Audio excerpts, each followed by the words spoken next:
ඔයාට මේක වෙලා නැත්තං ඔයා හරිම වාසනාවන්තයි. ඔයා කවදාහරි හදිසියේ නින්දෙන් ඇහැරලා වෙලාව බලද්දි 3ට ළඟ වෙලාවක් වෙලා තියෙනවද? ඔයා ඇහැරෙනකොට වටේම හරිම නිශ්ශබ්දයි. ඔයාට ඇහෙන්නේ විදුලි පංකාවේ සද්දේ විතරයි. ඔයා දැන් වෙලාව බලනවා. හරියටම 3ට ළඟ වෙලාවක්. ඒ වෙලාවේ නින්ද ආයෙම ඉන්නේ නැහැ. හැබැයි ඔයා තනියම නෙමෙයි වගේ හරි අමුතුම හැඟීමක් එනවා. විද්‍යාඥයෝ කියන විදිහට මේ වෙලාවේ ඔයාගේ ශරීරයේ තියෙන්නේ ඉතාමත් දුර්වල තත්වයක. නින්දට අදාළ රසායනික ද්‍රව්‍යයක් වන මෙලටෝනින් ඉතා වැඩිම මට්ටමටක තියෙන්නේ. ඒ වගේම ශරීර උෂ්ණත්වය අඩුම මට්ටමට යනවා.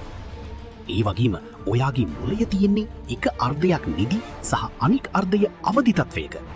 ඒ නිසා පුංචි සද්ද අඳුරේ තියෙන හැඩතල වෙනස් වෙලා වැඩි කරලා ඔයාට දැනෙන්න ගන්නවා.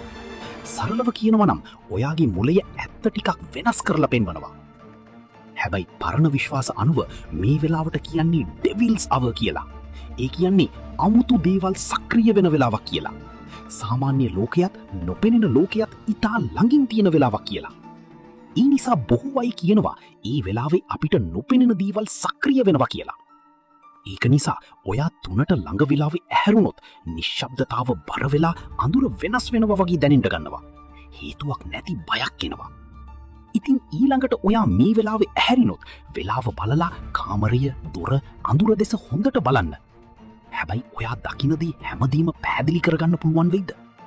ඔයාට මේ වගේ එක්ස්පීරියන්ස් එකක් වෙලා තියෙනවද? පහලින් කමෙන්ට් කරන්න. මේ වගේ තවත් වීඩියෝස් බලන්න මාව ෆොලෝ කරගෙන යන්න.